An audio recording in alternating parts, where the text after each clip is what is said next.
Halo sob, ketemu lagi sama Mimin di berita terkini MotoGP. Jack Miller yang tak diduga siapapun saat ini merupakan pembalap Yamaha dengan peringkat tertinggi. Dia juga merupakan pembalap Yamaha yang meraih hasil terbaik dalam suatu balapan. Ini adalah kejutan besar di MotoGP awal musim, mengungguli performa buruk Ai Ogura atau KTM. Setidaknya, itulah yang dikatakan pedok GP soal Jack Miller. Benarkah? Kita bahas.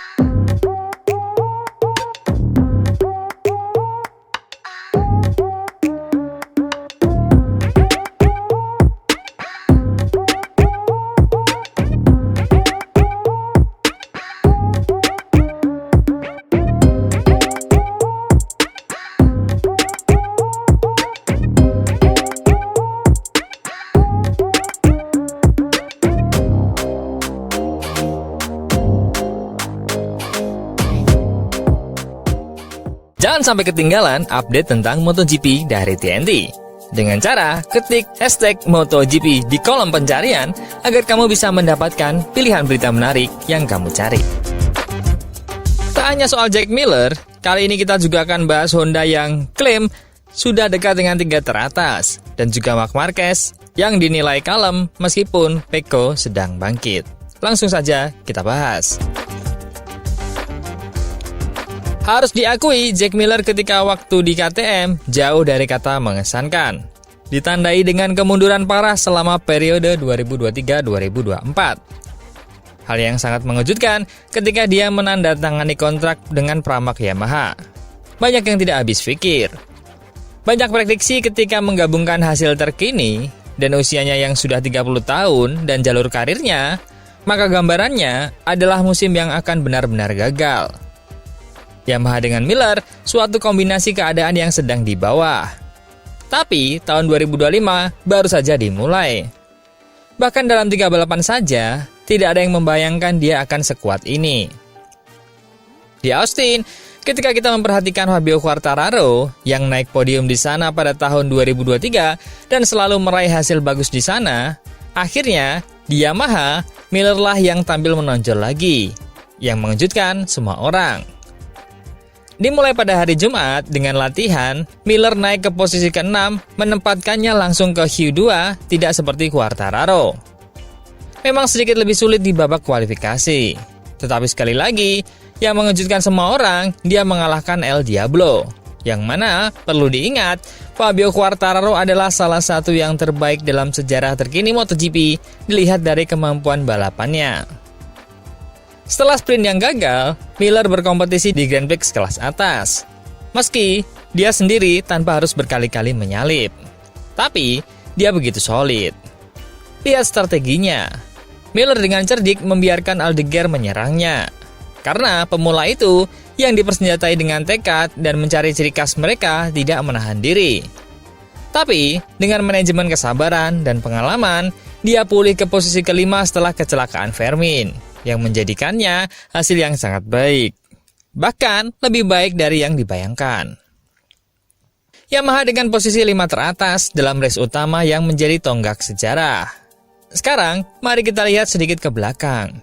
Kapan terakhir kali Yamaha finish di 5 besar di MotoGP? Jika kita berbicara tentang sprint, itu cukup baru. Karena Fabio Quartararo finish di tempat ke-5 dalam sprint di Sepang tahun lalu. Tapi untuk balapan utama dengan lap yang lebih panjang, siapa yang punya jawabannya? Untuk melihatnya, kita harus kembali ke Grand Prix Malaysia 2023, 1,5 tahun yang lalu. Tentu saja, Fabio yang mengendarai M1, yang padahal di musim 2023 ini, dia mampu 5 kali finish di 5 besar. Dengan motor yang saat itu, lebih jauh bertenaga dibandingkan dengan lawan-lawannya. Terbukti, dia nyaris menang di Indonesia. Entah Anda menyukai Jack Miller atau tidak, Anda harus mengakui bahwa awal musim yang fantastis ini sungguh mengesankan. Alex Rins, pemenang MotoGP 6 kali, tidak pernah finish lebih baik dari posisi ke-8 sejak awal 2024, dalam 20 Grand Prix yang diikuti. Satu-satunya kelemahan Miller adalah performa sprintnya. Pembalap Australia itu tidak ada di sana. Yang aneh, karena bersama Ducati dan kemudian KTM, dia biasa mendominasi tempat-tempat terbaik di awal balapan sebelum tertinggal kemudian. Dia belum mencetak 1 poin pun dalam balapan sprint. Itulah sebabnya Quartararo berada dekat di belakangnya dalam posisi klasemen umum. Tanpa balapan itu, dia akan di posisi jauh lebih baik. Karena hanya 6 poin yang memisahkan dari Ai Ogura di posisi ke-6, yang notabene Aprilia dengan mesin yang jauh berbeda. Jika keadaan terus seperti ini, maka akan ada pertanyaan siapa yang layak menjadi pembalap utama. Tapi meskipun begitu, ini juga merupakan sesuatu yang menyenangkan bagi Jack Miller, yang hampir saja dipaksa pensiun karena tak mendapatkan tempat, sebelum Campinotti menyelamatkannya. Jack Miller terkenal sebagai pembalap yang suka sarkastik di luar pedok. Sikapnya yang terkadang terlalu blak-blakan dan sarkastik ini sempat tak disukai oleh Yamaha yang menjaga citranya. Namun, hal tersebut akhirnya dapat ditengahi dan diselesaikan dengan Campinotti yang percaya pada Jack Miller. Campinotti memilih Miller, entah dari segi bisnis atau pengalaman. Namun, nyatanya, kini Yamaha memiliki 4 pembalap pabrikan. Miller sempat menjelaskan apa yang terjadi yang membuatnya tak bisa berhasil di KTM. Meskipun, Miller lah yang turut mengembangkan KTM, jadi motor yang menjadi penantang serius Ducati pada tahun lalu. Miller mengusulkan untuk penambahan cengkraman. Namun dengan pengelolaan dari para insinyur, akhirnya cengkraman itu bahkan menjadi lebih kuat dari yang diharapkan. Yang motornya memiliki lebih banyak getaran dan terlalu sensitif terhadap cengkraman. Namun uniknya, hal itu paling parah dialami oleh Miller yang setelah ditelisik, menurut Miller, hal itu terjadi karena Miller memiliki berat badan berlebih yang melebihi pembalap seperti Acosta dan Binder yang bisa moncer dengan KTM. Sebelumnya, Augusto Fernandez juga kesulitan dengan KTM, yang juga memiliki tubuh gempal yang mirip-mirip dengan Miller. Kini, keduanya malah berpindah dari KTM ke Yamaha yang uniknya, kini berduanya berada di satu tim meskipun Fernandez berstatus pembalap pengganti. Namun, Miller dengan berat badan itu dapat membuat motornya melaju dan mendapatkan hasil yang baik. Augusto Fernandez juga berhasil meraih poin di balapannya ketika sebagai pembalap pengganti. Bayangkan kiprah mereka di KTM, mereka sangat terpuruk. Di Yamaha, mereka bahkan bersinar. Dan kini lihatlah KTM. Bahkan, yang statusnya KTM lebih baik dari Yamaha, mereka tak lebih bersinar dari Jack Miller, yang notabene tahun lalu membuangnya.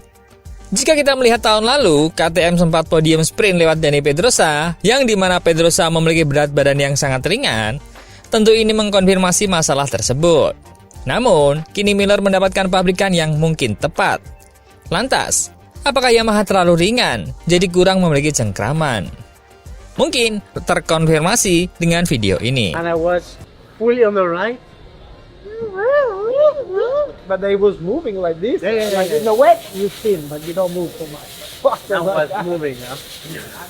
Berita kedua datang dari Honda, yaitu permohonan Joan Mir soal top speed Honda, yang mengatakan kami akan sangat dekat dengan 3 teratas. Kualifikasi MotoGP terbaik Joan Mir sejak 2023 hancur di kota dengan 2 kecelakaan balapan dan rasa frustasi yang berkelanjutan atas masalah top speed Honda. Akhir pekan MotoGP kota yang menjanjikan bagi Joan Mir berakhir dengan kekecewaan karena pembalap HRC itu tersingkir dari balapan sprint dan Grand Prix. Mantan juara MotoGP itu menunjukkan beberapa performa terkuatnya sejak gabung dengan Honda, termasuk lolos ke dalam 10 besar ke-8 untuk pertama kalinya sejak India 2023. DNF ganda berarti Austin menjadi kesempatan lain yang hilang. Sangat disayangkan jika harus tersingkir lagi. Mir merupakan bagian dari kelompok yang berjuang untuk posisi keempat pada sprint di hari Sabtu ketika dia terjatuh. Lalu, dia bangkit dari posisi ke-13 ke posisi ke-10 di Grand Prix sebelum mengalami kecelakaan. Lagi-lagi saat mencoba memaksimalkan akselerasi jarak medium yang unggul dari KTM. Ini merupakan kecelakaan ketiga Mir pada akhir pekan ini dan yang kelima pada musim ini. Sehingga dia menyamai rekor pembalap Aprilia, Marco Bezzecchi, sebagai pembalap dengan jumlah kecelakaan terbanyak di putaran awal tahun 2025. Sangat disayangkan, terjatuh lagi saat sedang berada di posisi yang bagus. Sangat membuat frustasi jika hal ini terjadi lagi karena potensi kami jauh lebih besar dan terutama akhir pekan ini. Saya berkendara sendiri, saya bisa melaju cepat, Tetapi saat bersaing dengan pengendara lain, saya kehilangan percaya diri. Saya harus sangat agresif dan hal-hal seperti ini bisa saja terjadi. Tim dan saya perlu bekerja keras untuk ini. Situasi kami tahun ini sangat berbeda dengan tahun lalu, karena kami punya potensi, tetapi kami tidak bisa memaksimalkannya. Kami akan sangat dekat dengan 3 besar. Kisah yang sama menyebalkan terjadi setelah sprint, di mana Mir mencetak putaran tercepat keempat sebelum kecelakaan. Lagi-lagi, dia berusaha mengejar ketertinggalan karena top speed. Akhir pekan di kota berakhir dengan Mir di posisi ke-16 pada grafik kecepatan tertinggi. Kami bisa mengambil sisi positifnya dan mengatakan bahwa kami cepat dan mencatat waktu putaran yang sama dengan Pecco. Tetapi, saya rasa saya tidak punya kemampuan untuk bertarung di lurusan panjang. Kami termasuk yang terakhir dalam hal top speed. Kecelakaan itu adalah kesalahan saya, tapi Anda harus mengambil risiko lebih besar daripada yang lain. Anda harus menggunakan rem depan lebih banyak untuk mengejar jarak yang hilang karena top speed yang kurang. Keseimbangan motornya sangat bagus. Saya menikmati dengan motor ini. Namun di sisi lain, hal itu membuat frustasi. Mir menjelaskan bahwa dia harus membangun keunggulan setengah detik selama sisa putaran untuk menghindari disalip oleh Pedro Acosta di lintasan lurus. Ini membuat frustasi karena dengan Pedro, saya harus setengah detik lebih cepat per putaran daripada pembalap di belakang agar tidak disalip. Seperti ini sulit. Mir menambahkan bahwa terus-menerus mendorong ban depan saat pengereman untuk mengimbangi kinerja mesin menyebabkan peningkatan tekanan depan dan hilangnya cengkraman. Mirip dengan efek udara kotor saat mengikuti pengendara lain dari dekat. Hal serupa terjadi di Argentina. Tekanan di lini depan meningkat karena saya harus mengambil resiko lebih besar dengan lini depan. Jadi, skenario ini kami pernah mengalaminya sebelumnya dan akan mengalaminya lagi di masa mendatang jika kami tidak membaik. Namun, jika Honda mampu mencapai top speed, Mir merasa mereka bisa bersaing untuk podium pertama mereka sejak Marc Marquez di Phillip Island pada tahun 2023. Jika kami meningkatkannya, tidak sedikit, kami harus meningkatkan banyak pada mesinnya, kami akan sangat dekat dengan posisi 3 teratas. Itu bukan satu-satunya hal yang kami butuhkan, tetapi itu adalah masalah terbesar, terutama saat balapan. Karena cengkramannya kurang lebih sekarang dapat ditangani. Anda dapat sedikit lebih menekan di awal, kemudian ban Anda habis, tetapi Anda dapat bermain sedikit. Tapi dengan mesinnya, setiap putaran di lintasan lurus, jika ada orang di belakang Anda, dia akan menyalip Anda dengan mudah. Mir mengatakan, Direktur Teknis baru HRC Romano Albesiano telah meyakinkan bahwa masalah kecepatan tertinggi sedang diatasi. Dia bilang, kamu cepat. Bahwa mereka tahu apa masalahnya dan mereka bekerja keras. Dia bilang, kamu harus berusaha tetap tenang. Setelah bertahun-tahun mencari karakter mesin yang tepat, langkah besar dalam pengendalian Honda tampaknya telah dilakukan untuk tahun 2025. Tantangannya sekarang adalah meningkatkan tenaga tanpa mengorbankan kemampuan berkendara yang baru ditemukan itu. Meskipun Ducati terus mendominasi di depan, kemajuan awal Honda terlihat jelas. Pabrikan Jepang itu telah naik dari posisi ke-5 dan terakhir di klasemen konstruktor ke posisi kedua secara keseluruhan. Johann Zarco ada di urutan ke-7 dan Luca Marini di posisi ke-9. Juga berada di 10 besar klasemen pembalap. Dengan Mir, saat ini berada di posisi ke-16 karena 3 kali tak finish dalam 6 balapan. Kabar baik bagi para pembalap Honda adalah di bawah sistem konsesi, mereka dapat menerima mesin yang dimodifikasi selama musim. Uji coba pasca balapan di Jerez pada akhir bulan ini adalah tanggal yang jelas berikutnya untuk mencoba peningkatan tersebut. Tetapi, Mir mengatakan dia belum tahu kapan. Tetapi, sesuatu yang lebih baik akan tiba.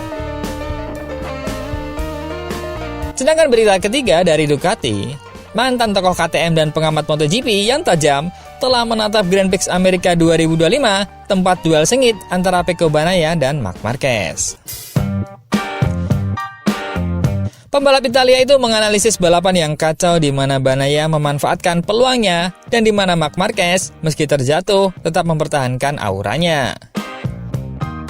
Di antara kemenangan takdir dan strategi naluriah, Austin menyingkapkan dua juara dalam dinamika yang berlawanan tetapi saling melengkapi.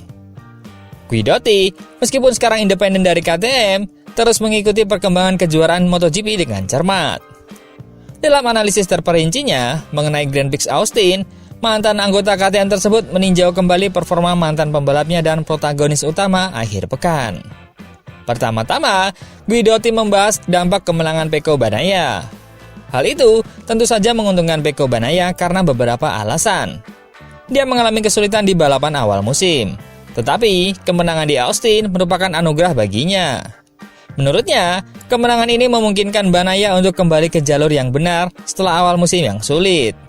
Mendapatkan kembali kepercayaan diri dan konsistensi yang diperlukan untuk menjadi kompetitif dalam jangka panjang. Terkait Marc Marquez, Guidotti tetap tenang. Marc Marquez dalam kondisi ketenangan mutlak. Meski ada yang mengira, duel antara kedua saudara itu masih jauh dari kenyataan. Guidotti menegaskan bahwa Pecco kini menemukan feel yang tepat untuk menyerang. Pecco tampaknya telah menemukan feel yang dibutuhkan untuk menang dan untuk lebih tajam. Dia menekankan pemulihan sensasi yang baik, elemen penting bagi Pecco, dan yang menentukan kemenangannya di Austin. Guidotti juga membahas strategi Marc Marquez, terutama seputar pengelolaan awal yang kacau. Saya selalu mencoba mengevaluasi semua opsi dengan pengemudi dan teknisi terlebih dahulu, untuk mengetahui apa yang harus dilakukan dalam situasi yang berbeda. Dia menjelaskan, di GP1, bahwa pembalap harus siap membuat keputusan berdasarkan risiko yang terlibat, tetapi juga dengan semua opsi yang memungkinkan untuk menghindari kesalahan penilaian. Saya rasa, mereka tidak pernah berdiskusi seperti itu. Saat Anda berada di grid dengan sisa waktu 3 menit, Anda juga berisiko tidak memperoleh kejelasan yang diperlukan. Bagi Guidotti, meskipun keputusan Marc Marquez tidak mengejutkan, dia menganggap akan lebih relevan untuk mempertimbangkan pilihan-pilihan ini jauh-jauh hari guna menghindari dirinya terjebak dalam situasi tergesa-gesa. Saya tidak terkejut dengan apa yang dilakukan Marc Marquez, melainkan oleh fakta bahwa hal itu sebelumnya tidak dianggap sebuah pilihan. Grand Prix Austin merupakan momen yang penting musim ini, dan refleksi ini akan membantu para pembalap menyesuaikan strategi mereka untuk Grand Prix berikutnya.